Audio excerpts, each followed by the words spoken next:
Hello, everybody. Welcome to an all-new Beyond the Barricade. We are live right now, 9 p.m. Eastern Standard Time.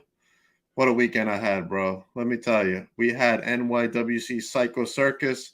First was Remarkable Wrestling show, Best to the Best. That was great. 5-on-5 steel cage match.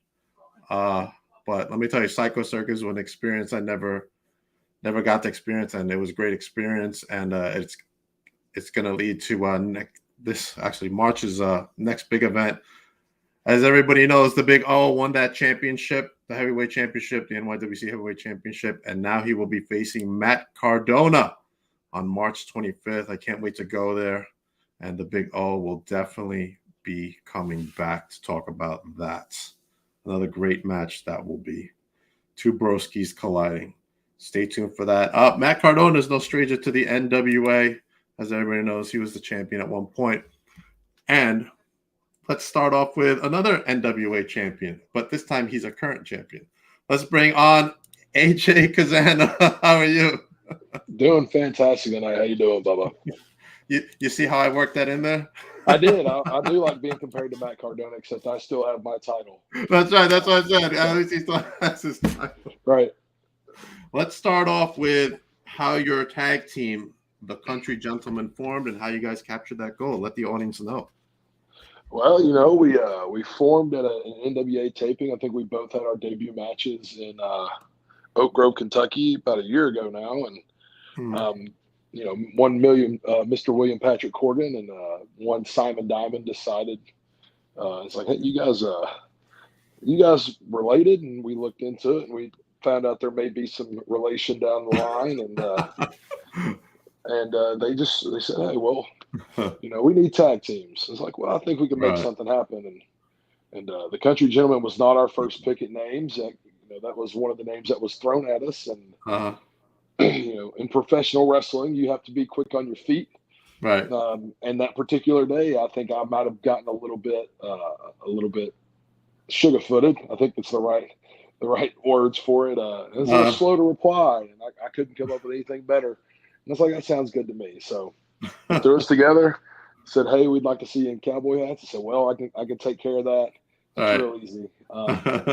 Throw them on, and Country Gentlemen were born. We debuted in Knoxville, Tennessee in June of last year. So working on a year since our debut. And, I mean, how far? We've got the United States Tag Team titles. Could we see that championship up close a little bit? Absolutely. It's a little heavy. So I'm so excited to have you on the show, man. Let me tell you. My little ring light's going to glare on it. Look at that. Oh, man, that's beautiful. The texture's beautiful. It's double plated. It is a winged eagle. We got the nice Country Gentleman nameplates are on it. Nice. We don't mess around, brother. And so I see. I'll hold her for a minute, cover up the goddess of country music. All right. But, we debuted in Knoxville in June of last year. Right. Tagged together, had some lumps and bruises along the way. And we started getting into stride. And then at the first ever live NWA Power, they had us and the Fixers. And I don't know if you've seen the clip, but we came out on top. I have not got a chance to see the clip. We debuted the new belts, and the Fixers have since we carried both sets of belts, and the Fixers have since stolen the other set of commemorative belts. They were just like they were purely ceremonial after these were debuted. And, right. They had their names on them at one point. We, took the tape off out of respect, and they commandeered those again. So, I don't know what they plan on doing with those, but they've got they got to deal with Bobby Fulton with that one. These are significantly heavier, significantly better put together. I like this one a lot better. Yeah, that's a beautiful belt right there. Let me tell you. Oh yeah. Tell us about that match when you captured the belt, and then when is NWA Power on? NWA Power is every Tuesday, 6:05. Currently on YouTube. And then you've got NWA USA every Friday or every Saturday, at noon Eastern. We had the first live NWA Power in Knoxville on January 31st. Knoxville, Tennessee is my hometown. It's where I played college football. It's where I grew up. And it was really cool to have that moment and be part of history in my hometown. And, I don't know if you know who the Fixers are. I'm hoping you do. And one wrecking ball Legursky's about 6'5", 6'6", 415 pounds. He's a big old fella. Jay Bradley's no small fella. He's about 6'6". Probably weighs in closer to about 265, though. He's a lot leaner. They flipped the switch that night. They got real angry and real violent when I reversed the pity. They do the pity city where Legursky raises his head up or his arm. Right. Jay puts your head. I wasn't having that in Knoxville, so I reversed it on him, and Jay got a taste of his own medicine and lost his temper a little bit there, and they got the better of me for a little bit. And that's two big old boys just beating you down, and we had our nice little, Anthony was able to get in and get a little thing going. And as we go to hit our finish, our Dead to Rights is our finish name. And as we go to hit it, they, made a blind tag, and Legursky comes in and clobbers me, and Jay and Anthony take it to the outside. And I'm laid up in the corner, and the last ditch effort. I knew if I took a big Vader splash from Legursky, it was game over. So, I did my best Ricky Morton and fell out of the way and schoolboyed him for the pin, 1, 2, 3, and the place erupted, and it was a dream come true. So I was about to say, how was that crowd reaction, huh? It was incredible. There's obviously video of it. There's a camera crew there doing a documentary follow-up. There's a documentary on Knoxville WBIR, Channel 10 News about my family, because my family dates back 90 years in professional wrestling in Knoxville. And so there's a documentary about that. The guy had come to do a follow-up on it. So he got a nice reaction, a different viewpoint than the cameras did. And you can see the crowd all around, all four sides went berserk. Awesome. So, a lot of history in the NWA.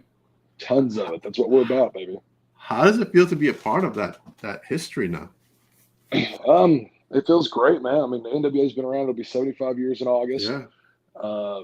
My great-grandfather ran under the NWA umbrella from the 50s, early 50s to the early 70s, before selling out to Ron Fuller. And my dad wrestled under the NWA umbrella for the National Wrestling Alliance in the 80s, and that to be able to continue the Cazana tradition and legacy in the National Wrestling Alliance and being the first Cazana to win NWA gold is a huge accomplishment. And it's heartfelt, and I enjoy being a part of that roster of men. Awesome. I don't know if you know this, the NWA is the biggest roster in professional wrestling. Really? Top to bottom. Oh, yeah. Wow. I did not know that. Don't believe me? You can spend the time to fact check it. But I will definitely spend some time. I mean, I was surprised I had not too long ago Brian Idol on. And then I realized after I talked to him, like, oh, shoot, he's in the NWA. Mercurio. I gotta, catch up on my NWA, Yeah, you're letting yourself slip. You can't be doing that. I am, and it's hard to juggle, podcasting, work life and this and going to shows. But I'm gonna make time at least an hour or two a week. Maybe on one of my days off. An hour and a half. Our NWA Power shows, I think, clock in right at 55 or 60 minutes, and then NWA USA is a little faster pace, a little shorter show. It's about 30 to 35 minutes usually every week. Definitely. I know there's some great talent in there because as I see through the social media, I'll see like, oh, they're an NWA or they're NWA, they're NWA, and I'm like, wow, they got a really impressive talent pool in there. Oh yeah. So that's impressive awesome. Talent pool. There's it's where the big boys go to play. I know you've got your WWEs and your AEWs, but I think if you looked at the AEW or the WWE roster and you were to average the height and weights of the men and women, I think NWA is bigger than all of them. Wow.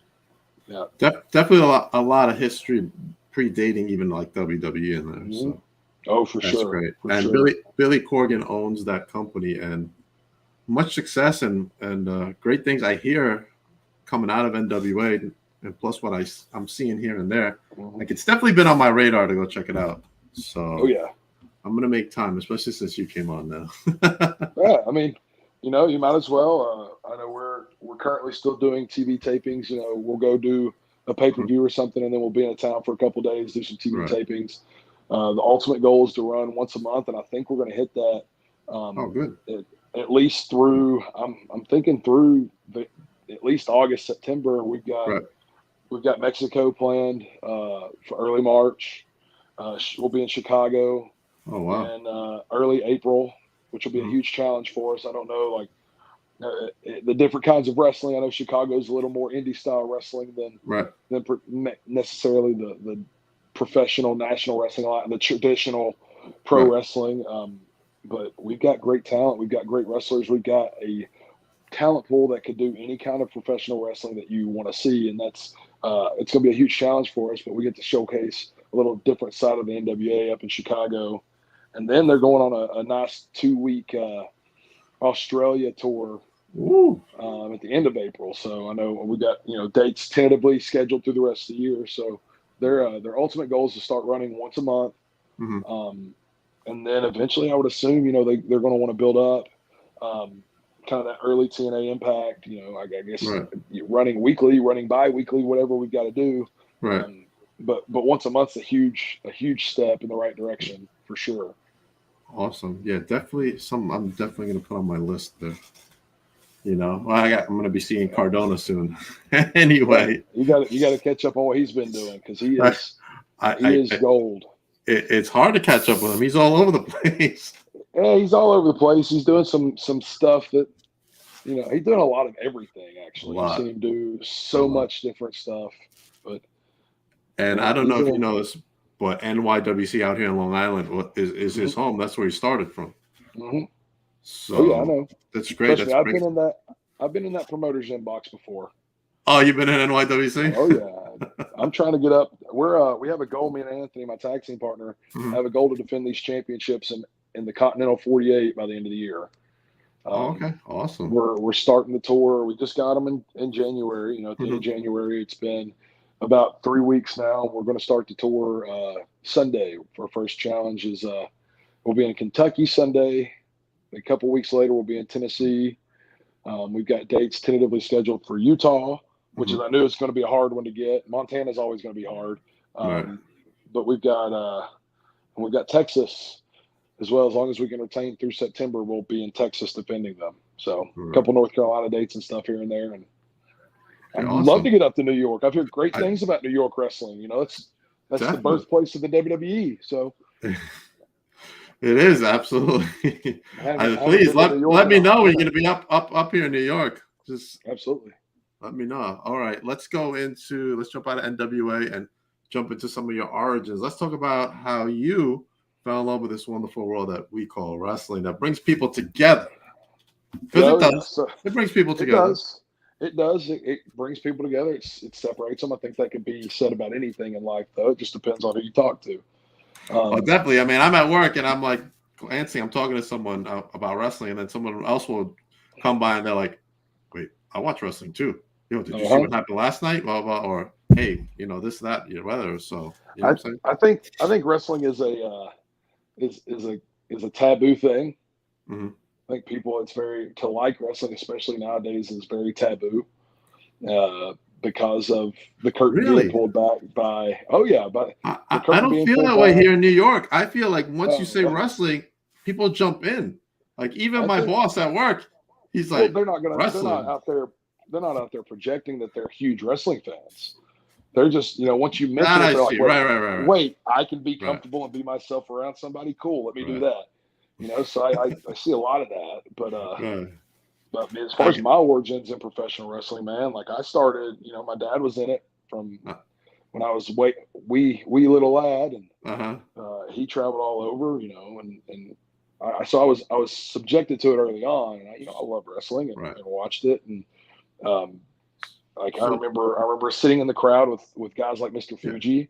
Yeah, it's a different perspective when you're actually brought up in it. So this is very interesting to hear this. You know what I'm saying? Well, I grew up in it, and I think there's a time and a place where, and usually it's around those middle school ages where kids grow out of wrestling or it's not cool anymore. And I kind of stepped away. My dad had slowed down a lot by then, pretty much completely to a standstill for a while. And I kind of grew away from wrestling until I moved to Knoxville. I told somebody this story recently.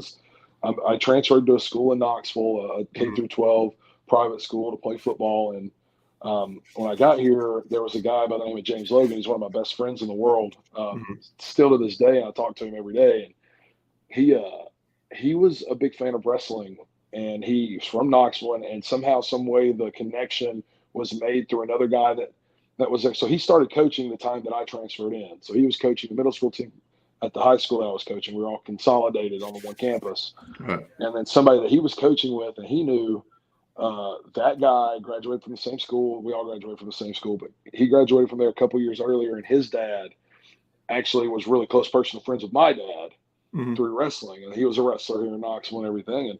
And so James somehow found out, and he started talking to me a little bit about it. My dad had just started recently running more again, right, in high school, and then a little bit after.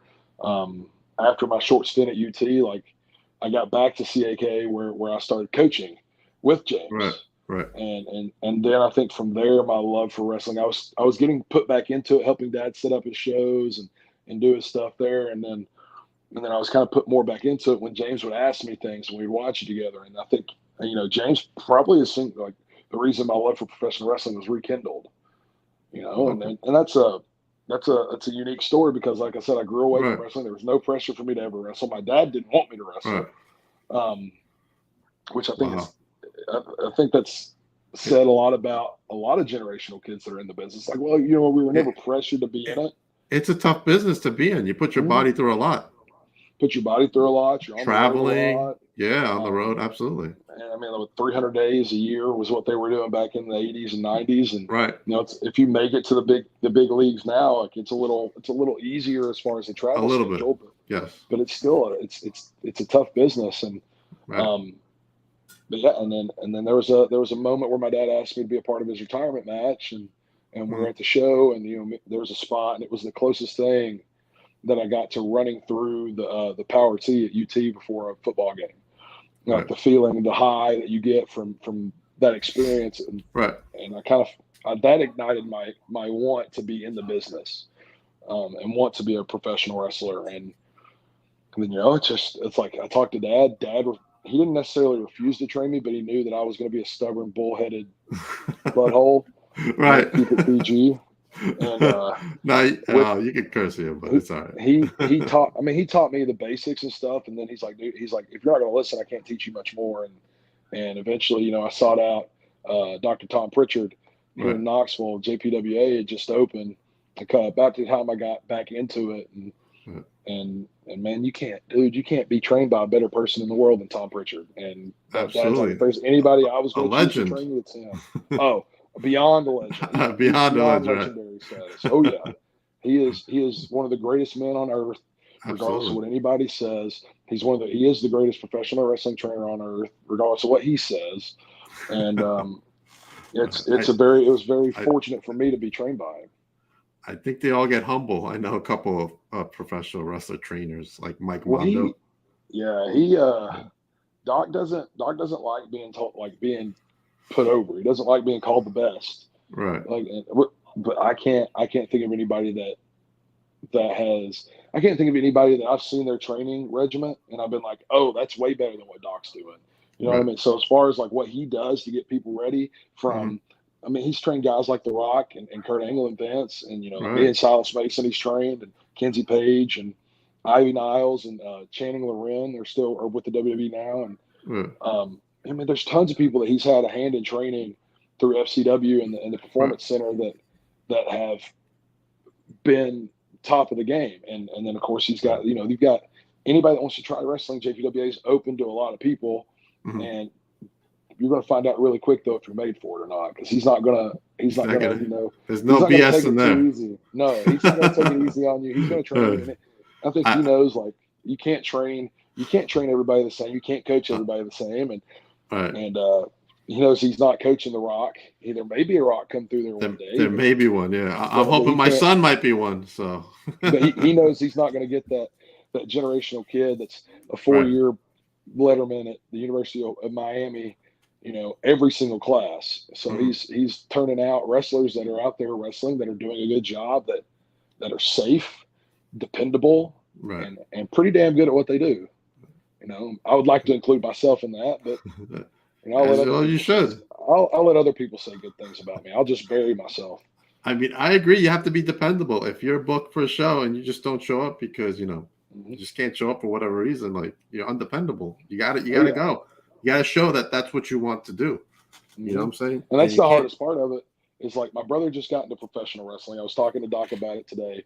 Hmm. He's about week 7 or 8 out of the basic 12-week course. Hmm. College athlete, played football at Tusculum University here in Tennessee, and I never would have guessed he would have gotten into wrestling. I never would have thought he even cared about pro wrestling. Um, but Doc's saying he's having a Hmm. lot of fun with it, and that's a good thing. One, to have fun is like, but the challenge is after you've been trained to Right. continue getting better, to continue seeking opportunities, and to get your butt on the road and go do what you got to do Keep evolving, making those to become connections. a Yeah. star. Right? Right. Like you're traveling, dude. Man, I can't tell you how many hours, like our backlog that I've driven across the country for $40 and to sleep in my car. I believe Like it. that's a Yeah. real thing, and that's Yeah. the hard part of professional wrestling that a lot of people Yeah. don't see. The beginning. I've heard the same thing from some of my wrestler friends who are in the business, and they tell me the same thing. It's not easy Mm-hmm. when It you're ain't. driving 3 states away for, like you say, for even less. Some do it for free just to get I've their name driven. out there. I've driven the longest I've driven 12 to 15 hours, something along those lines.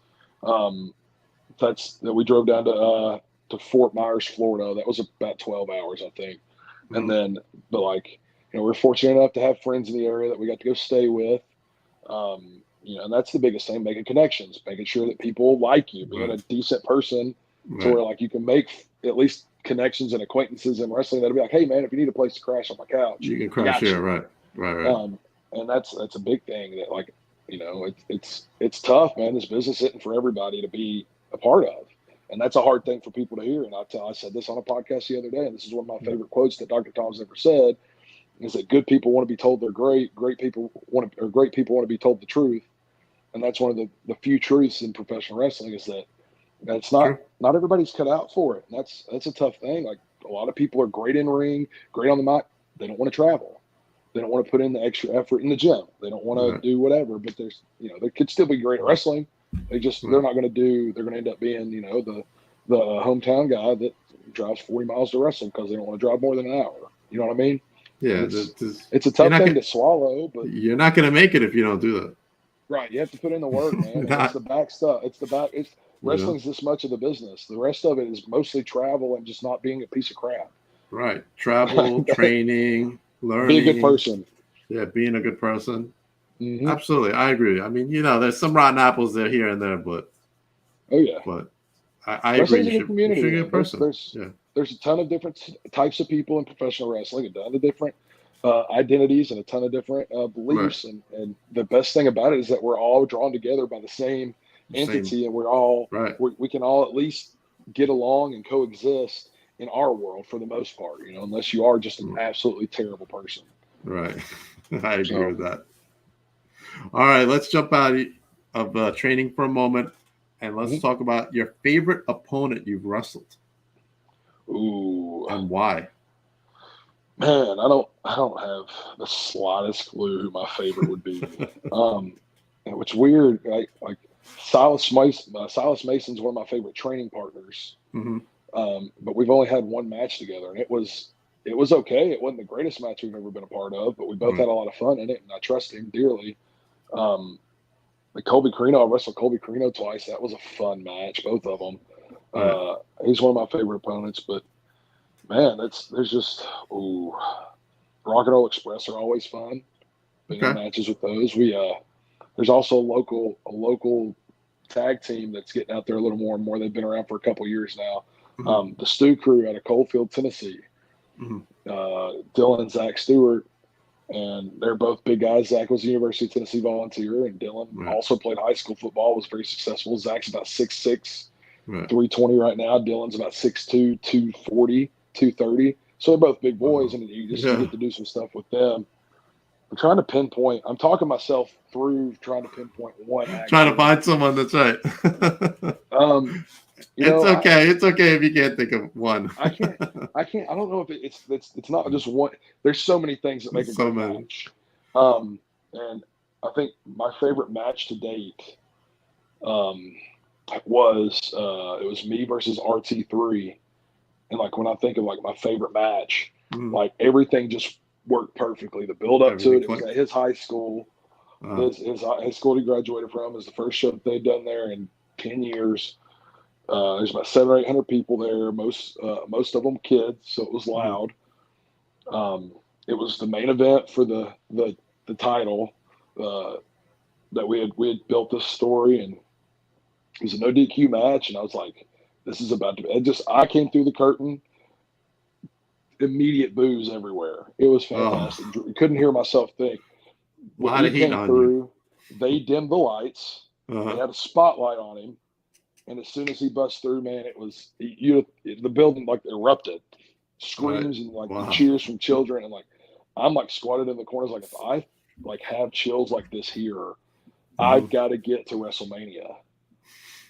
I've got to be at the biggest stage I can be. NWA 75, WrestleMania, something big that means something. Like because that was a great moment for me, and that's probably one of my favorite ones. I don't have, yeah, man, it's hard to pinpoint. I can see it's a great moment for you because, like, you get like I don't even know how to explain it. You're just getting all hyped up about it. It's hard to pinpoint one opponent though, because. Well, that's a great moment. So yeah, awesome. That's what it's about. Great moments, right? Creating moments. Oh yeah, that's right. Next up, how would you like? Oh, not how would you like? Who would you like to wrestle that you haven't wrestled? Now, being an NWA, you got a lot of talent to choose from. So if you want to stay out of NWA, you can. So you can pick. There's one tag team. There's one tag team that I will tweet and share and do anything I can to get any kind of attention from them. And it's FTR. That's the one I've got my eyes on. That's a big one. I've got so. A lot of people don't know this. I've got 3 different tag team belts with 3 different partners in 3 different promotions. I love tag team wrestling. We're all a part of the same kind of like clique, if you will, same faction. And it's we all we use the free bird rule, but I like tag team wrestling. That's me. And FTR is the top of the game right now. FTR, I'd like to wrestle the Kingdom. Rest easy, Jay Briscoe, but the Briscoe brothers were on that list at one point. Absolutely. There's so much talent. Right now, looking more towards like La Rebellion. I'd like a shot at the world titles. With the National Wrestling Alliance, I'd love to do that. But FTR is that number one goal, I think, right now. For me. So. I'm going to be at this thing called Icons of Wrestling in Philadelphia coming up in March, and they're going to be there. Well, you tell Dax Harwood to tweet me back. I'll tell him. I'll say, hey, AJ Cazana? Make sure you tweet him back. He wants to talk to you. Tweet me back, and I'm kissing him on the forehead the next time I see him. He wants to talk to you. Unknowingly. Serena says somehow I knew you were going to say FTR. Oh, yeah, because if anybody follows me on Twitter, it's all over Twitter. I'm tweeting at Dax Harwood religiously at this point. He must be like, will this guy stop tweeting me? He's like, this guy's the most annoying person I've ever seen in my entire life. That's good, though. So when you finally meet him, he'll be like, I know you. Oh, yeah. Well, I mean, I met him and Cash at WrestleCade a couple years ago. And then spoke briefly to him last year, and it was just very in passing. Hey guys, how are you? It's good to see you. I just reintroduce myself and go on my way. And but no, that guy, Dax is getting tweeted at. Hell, I might tweet at him after this here, just because we both. So me and Silas Mason tagged together, and we were just recently managed by Dennis Condrey, and which is incredible. It was an incredible moment for all of us, and I'm a huge Midnight Express fan. Midnight Express, Heavenly Bodies, Rock and Roll Express, that old school wrestling. Dick Murdoch, Dick the Bruiser, those are always great too. Those matches. But getting he had tweeted, Dax had said something about Dennis online, and posted a picture or something with him, or posted a picture of like the Midnight Express, saying this was a lot of their inspiration. And I remember tweeting that picture and be like, hey, since we same the same sentiment of this guy, let's have a match in front of him. Like let's run this and let's go. I just figured they would be the perfect challengers for these titles. Absolutely. The Midnight Express held these titles at some point. Yeah. So FTR can I see your logic. They want it. They can get it whenever they want it. I just want to know what I want to know if I've got it. You know what I mean? Trying to figure it out. Hanging with FTR, absolutely. Oh yeah. I can't blame you. You're setting your bar high, so they're probably the best tag team around. Mm-hmm. I mean, people say, "Oh, the bloodline," but no, FTR. Oh yeah. I mean, the Usos are great too. They're the real deal. The Usos, the New Day. I mean, there's tons of top tier talent, especially in the WWE when you start looking at that roster. Absolutely. But man, give me Cody and Dustin Rhodes. You want to throw one back? Let's go after it. But man, it's FTR. It has to be FTR. FTR and the Kingdom are the two people that come to mind immediately. And that's just because I like giving Matt Taven a hard time. All right, let's jump into your favorite gimmick match you've been in. Ooh. I've been in dog collar matches. Recently in a street fight. That was a lot of fun. Okay. I've been in 2 street fights that come to mind again. One where I was tagging with Silas Mason against the Stu Crew. And it's at a promotion here in La Follette, Tennessee called SPCW, where I currently reign as the Southern Pride Heavyweight Champion. Oh, okay. And we just had a good old Freebird. It's like I had been watching a lot of the Fabulous Freebirds. Silas is a huge Bam Bam Gordy fan. And I was just like, let's just have a street fight. Let's just get after it. And sure enough, man, they came out. I think it was right after Jay passed. So the Stu Crew did their gimmicks were in memory of Jay, and they had the shirts, the camo pants. And they look great. And then me and Silas were in blue jeans, boots, and freaking. He took his shirt off at one point. I kept a cut off NWA shirt on, and man, that was a lot of fun. And then I had a Halloween street fight match, a Halloween last man standing match with Roy Thacker, RT3, on School of Morton broadcast. I don't remember if it was a pay-per-view or what, but we. You remember the match though? we went 30 minutes. His he crushed a pumpkin on my head, and I dropped him on a table that had no give. Right. It was like dropping him on concrete floor. It was pretty great. I remember a spot in the match where I did something to him, waited on the ref's 10 count, and my dad was there doing commentary for this show.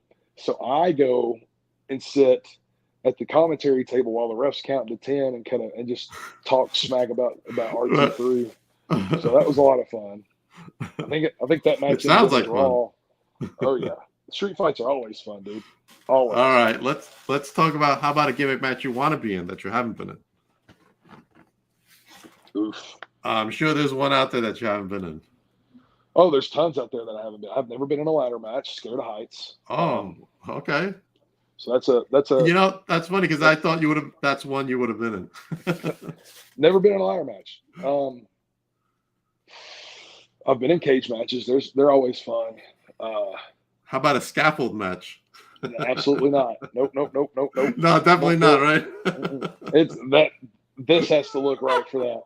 A ladder match, you can convince me to climb 10 feet up in the air on a ladder. I've done it before to paint and stuff, but getting on a scaffold with no reason to be on a scaffold. No way. I think a hardcore match would be a lot of fun, or a first blood match, or something like that. A strap match. You can do a Texas strap match. That'd be a tough one, but man, as long as I don't have to do a lights. As long as you're not up high.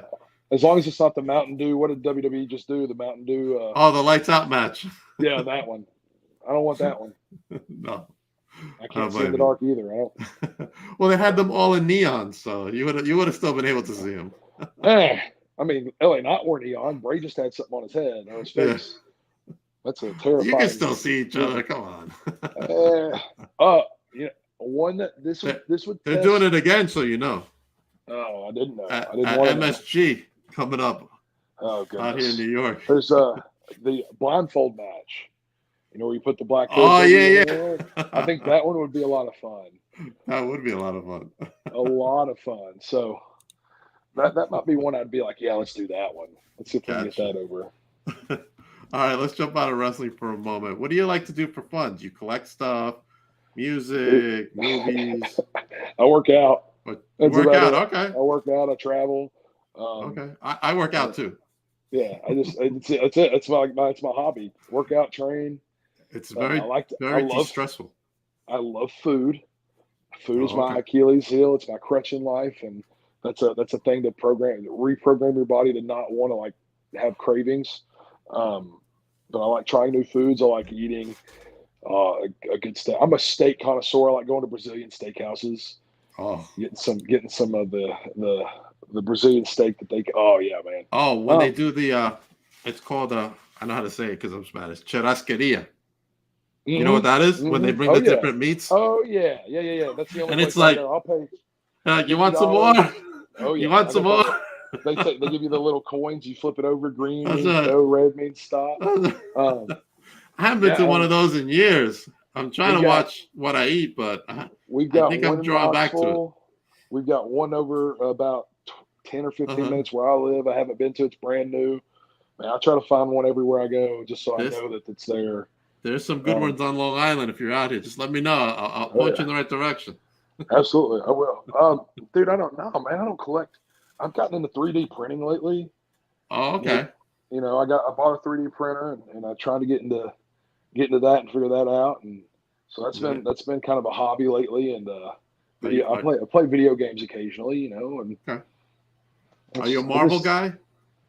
Am I a Marvel guy? I do like Marvel movies. Yeah, I like Marvel comics. I don't read the comics. I'm just going to be honest with you. I'm not that. You just watch the films. No, absolutely. I do like the Marvel films. I like the cinematic universe. I think sometimes it gets a little too deep for a casual viewer, but it's all they've not. I've not seen one bad Marvel movie. Did you catch Ant-Man yet? I have not. No, I haven't. Okay. I have not. I think the villain that they've crafted is a unique villain. I'll definitely have to check it out. I like a good villain. He's a good villain. He's definitely a good villain. He's a lot of surprises at the end, so stay to the end. All the way to the end. Always do. Always stay until the lights in the movie theater comes on. Do you catch the shows too, like the Marvel shows? No, I don't. I haven't. They tie into the films. You don't think they do, but they do. Oh yeah, I know that. Yeah, I looked into the cinematic universe and like the right way to watch it and what to watch, when to watch, how to watch. Like if I sit down for a weekend, I don't have anything to do. I'll do that. But if you're gonna watch the new Guardians film, make sure you watch the holiday special on Disney Plus. Yeah, it definitely reveals something big. Disney, the Marvel folks ain't messing around, man. They're not messing around. I'll be really, really excited to see what happens when. So I'm a big Disney guy. I love Disney World, and I was an annual pass holder. I still am, and that's I go down there as much as possible. But like there was they had a contract because Universal Studios is in Orlando too, and when Disney acquired Universal or Disney acquired Marvel, like Universal had Captain America, right? They had all the rides and everything. Yes. So they made a deal with Universal. So that's why out in Disneyland they've got the Marvel campus. But the contract with Universal is supposed to run out. It was either had just run out or is supposed to run out soon. So I can't wait to see if they get to build like a Marvel campus over here on this coast. That'd be really cool. Right. Yeah, that'd be awesome. Oh yeah. I got to ride the Spider-Man ride. That thing was cool. Yeah, that's always that was awesome. I went to so I haven't been to Universal since 2011. I'm probably the same. And well, here's the thing: in 2011, I had just graduated. I went from about 270, 275, 280, somewhere around there. And before I got to UT, they told me it's like, hey, we need you to bulk up a little bit. Like, okay, so I went from 280 to 315 in like 2 months, and then we went. And then we went to Universal. I couldn't fit on a single daggum ride. That's not that's. Oh man, I'm bigger now. I'm bigger now than I was then. It's a little leaner, but I'm as wide and girthy. Right. Oh yeah, I'm like Disney World is fat man friendly, and I appreciate that. Big man friendly, excuse me. So I'm gonna ask for some advice. What advice would you give me to like bulk up? Like I want to bulk up my arms and stuff. Well, do you have a trainer? I do not. So I See, should that'd get be a the trainer, first thing. number one. The first thing would be, find somebody My that son has a trainer, but I don't.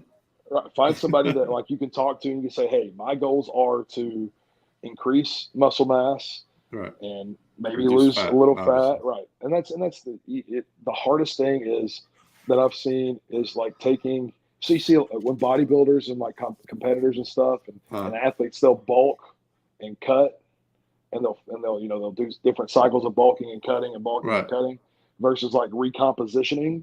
It's where you're putting on muscle mass while burning fat. That one's a hard one. So like That must be hard. I mean, it's hard like food wise, you know what I'm saying? Like I want to try to do good, and then sometimes like I'll slip. Well, but like when I was like really into it, I was just eating like protein like for months. I watched tons of CT Fletcher videos. Uh-huh. I watched tons of Ronnie Coleman working out. I watched the Pumping Iron with Arnold Schwarzenegger, and CT Fletcher has a comment that says I'm not going to say the explicatives with it, but it's we don't diet for taste. So that's like right. he was a right, and that's like unfortunately I think, and I'm the biggest like liability when it comes to like staying on a strict diet or whatever. I love food, dude. I will go crush a large. I've told this. I'll crush a large pizza and not even think twice. I'll eat 30 ounces of steak and not even think twice. And just especially if the flavor's good. But we've been trained over here in the States to eat for flavor, eat for cravings, eat for whatever, and we eat when we're bored. When you snack on potato chips when you're sitting at home and you don't have anything to do and you've done you accomplished everything you need to accomplish, and you're like, I don't have anything. I'm going to go get some ice cream or some chips and just eat on a bag of potato chips. But no, the first step is always I talk to somebody like unless you like have a knowledge and background and personal training and training in general. Like fortunately for me, I studied kinesiology and physical science, exercise science, and I've got a couple personal training like certifications. They've since expired, but like that's the biggest thing is like. But I still need a personal trainer. I'm not going to write my own program because I'm too stubborn. I know if I write it, I'll cheat it. Versus I've got a personal trainer. I've got a guy that's my nutritionist, if you will. Like he helps me out. He's not certified nutritionist, but he sends me, he keeps me on track. And then the next thing is like finding a support group, finding people that share your same goals and mindsets. And that's the biggest thing is I've got friends around me that are wrestlers, non-wrestlers, bodybuilders, competitors, whatever. Right. They play sports, do this, that, and the other, but they understand, what it takes to look a certain way and to be in shape and to look like an athlete and the athletic performance side of it. Because not only do we have to be strong, we have to look strong, we have to be flexible, we have to be athletic. Right. And that's, surround yourself with people that understand your goals. Like it's not easy. I'll put Silas Mason over till the day I die, even though he won't put me over for 2 seconds because he gets embarrassed or something. I don't know. He's weird. But everybody around me wants to eat, man. They don't want to die. They don't want to go to the gym. Like I'm going 6 days a week, so nobody wants to do that. It's very rare. To do that. Nobody wants to do that. It's like everybody wants to be a beast until it's time to do what beasts do. Right. It's a hard life to live. Though. I'm trying. It's a hard, and I don't know, like, and the reprogramming of your brain to not seek out certain cravings. Like when it's like, because I crave stuff all the time, but being able to reprogram and refocus that, it's hard. I think my biggest problem is when I'm at work and it's the morning time. I always eat the chocolate chip muffins. Have you ever heard of Jocko Willink? Oh yeah, very bad. And I know it's bad, but it's so good. Jocko Willink's got a seed. It's like self affirmations basically, but it's called Discipline Equals Freedom. And there's one on there called Sugar Coated Lies.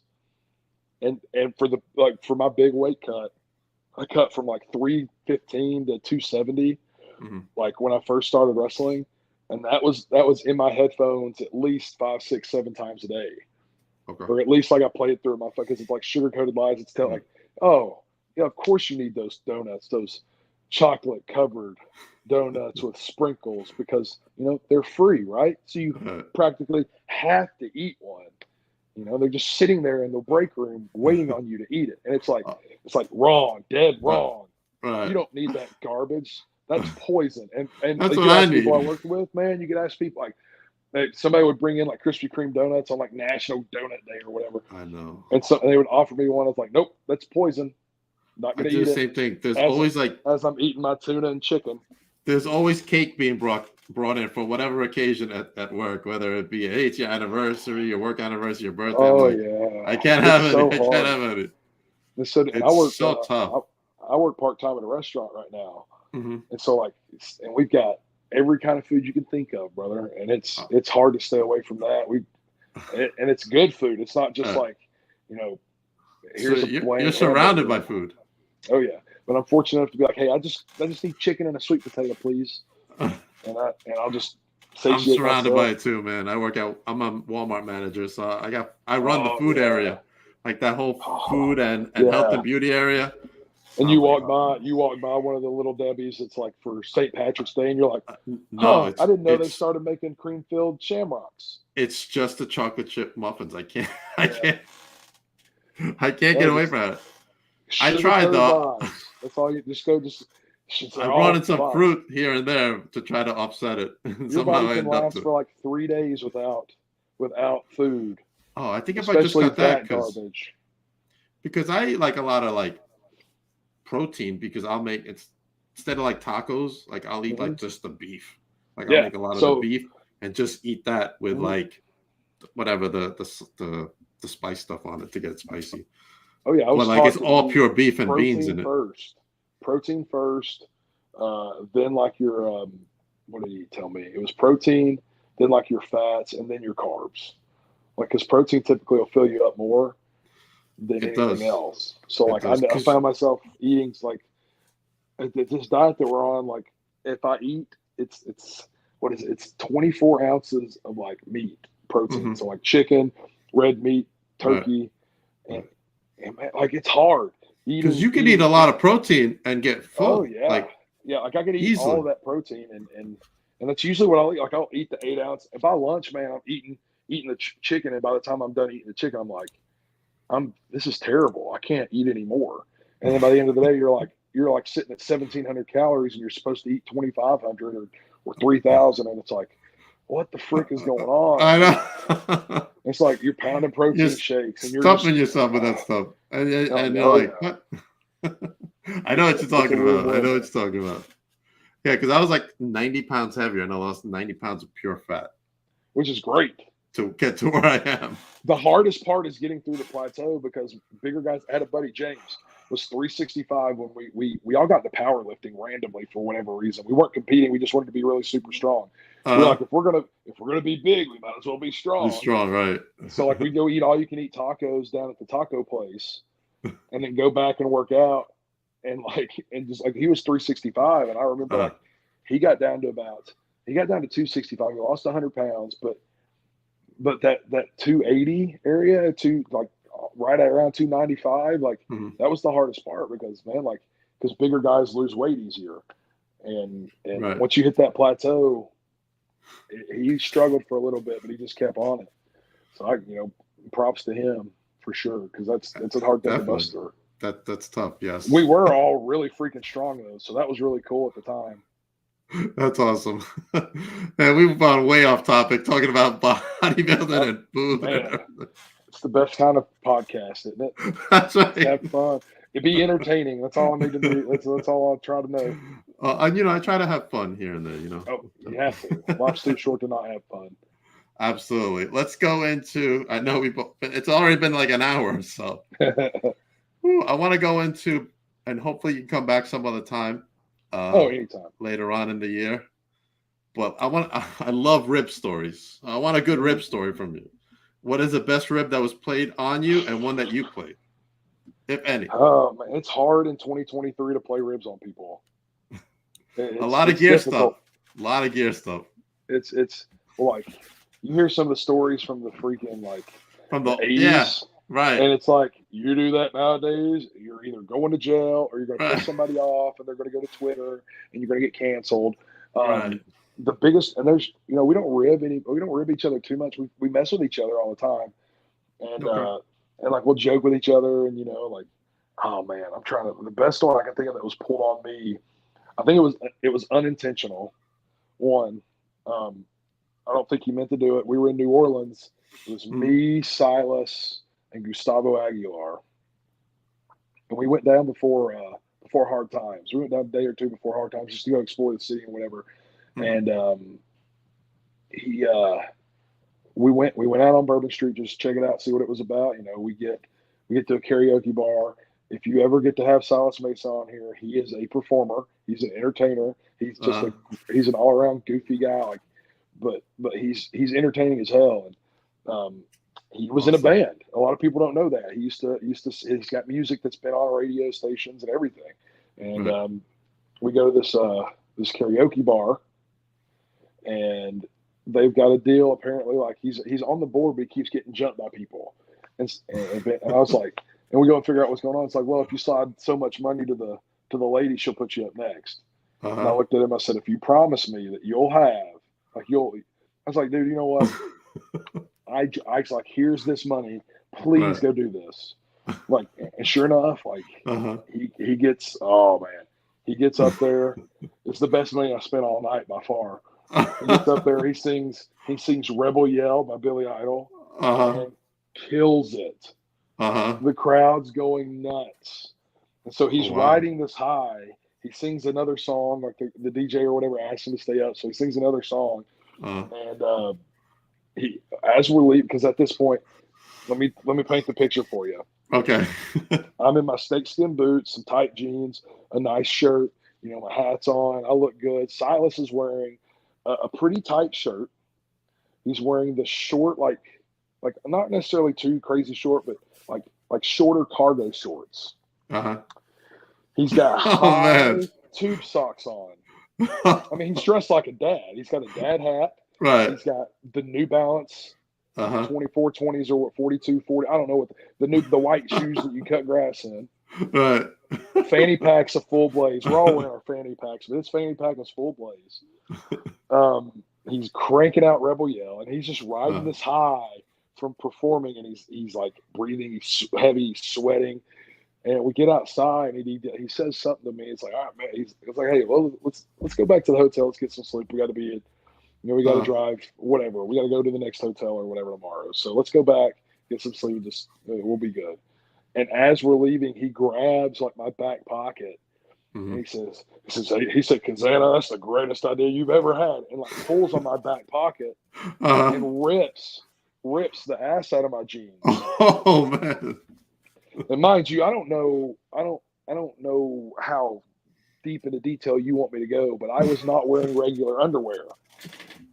I don't like I don't like Whatever you're comfortable with. I don't like underwear lines. I don't like underwear lines Oh in my man. jeans. So I don't recall if I was wearing, a particular pair Uh-huh. of underwear that's for my jeans that covers up, like or tidy whities. But it was probably I want to say I wasn't wearing anything that night. And I won't name the brand of the jeans because I would Okay. hate to bury them because I've been through 7 of these. Anyway, he Right. rips the ass out of my jeans. So what I've got to do is like tuck this little Yeah. ass cheek up, Right. put my fanny pack to the back so it holds my So jeans it's there. And covering it, right? as we're walking, I'm holding my jeans up. And then we get to the hotel and he just grabs the back of them and just rips them completely off. And I'm just like, well, I guess we'll just throw these away. Here we go. So that's the most like that's the best unintentional rib ever performed on me. But as far as like me performing ribs on people, I don't do anything quite that funny. I haven't done any particular ribs that have. Okay. I've heard Freebird stories, and I've Oh, I've thought about doing some of those ribs, but I don't I uh-huh. don't want to go to I don't know if I want to go to But, jail. right, So absolutely. We don't want you to putting go to jail. putting dead possums in bags and stuff would be hilarious. Stink bombs, all I good heard stuff. some of those stories too. Oh yeah. AJ, I want to thank Serena's going, oh my God. I want to thank you for coming on the show. Please plug away any appearances you have coming up and all your socials, I'll please. be I mean, any appearance coming up, I got tons of bookings on my Facebook page. It's AJ Cazana on Okay. Facebook, facebook.com/Rookie of the Century. I've got Instagram, Twitter, AJ Cazana on Instagram, AJ Cazana on Twitter and TikTok. I usually post my promos. I post posters and dates and stuff there. The biggest one that's coming up would be NWA 312 in Chicago, Illinois, April 7th with TV tapings on April 8th. Mm-hmm. It's a Friday, Saturday there. And I'm local here in Tennessee this week. I'll be in Kentucky Sunday. And next week we're doing it all over. I don't know where we're at next week. May not be anywhere. I may have the weekend off. So I may go watch some Marvel movies. There you go. Ant-Man. There you go. Oh, yeah. But follow me on all those social medias. I post a lot of fun stuff. I try to be more active. I hate social media, but I try to be active on there so you can follow me and keep up. And I try to post entertaining stuff. So I'll probably clip some quotes from here and put it on there. And maybe some FTR tweets. Oh, there's tons of them. I'm literally going to get off here and go tweet it. Go tweet it. Hey, listen, have you ever gotten out of a ticket for being a wrestler? Yes, we have. that just happened to me. Yeah. Because I'm a podcaster. We came from St. Louis, Missouri for NWA 74. And I hate flying. I'm big. I get really claustrophobic, and so I drove. But we rented a minivan. About 6 of us loaded up and just drove out to Missouri from Tennessee. And we were coming back. We had done NWA 74 2 days, and we were coming back for the next 3 days of tapings in Nashville. And I don't know what states connect there. It's like Kentucky or something. But sure enough, I get pulled over. I was speeding a little bit, but he didn't even get me for speeding. But I see this cop pull out behind me, and we're just driving down, and I'm like, oh, shit. It's like, well, boys, I guess I'll have a ticket to pay.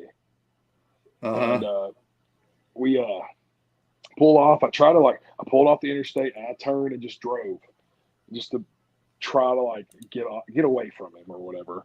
Well, he ends up catching up, turns on his lights, pulls us over, and Silas Mason sitting in the front seat, half asleep, get pulled over. The cop comes up, and we've got bags and everything. He's like, "Hey, boys, this is why I pulled Joseph. I drove on the white line or something, and I didn't indicate getting off the exit." Is what he told me. I was like, "Okay, well," and he's like, "Cool," And Silas is like, "He's like, what are you boys doing?" And Silas, "Man, we're just coming from Missouri wrestling.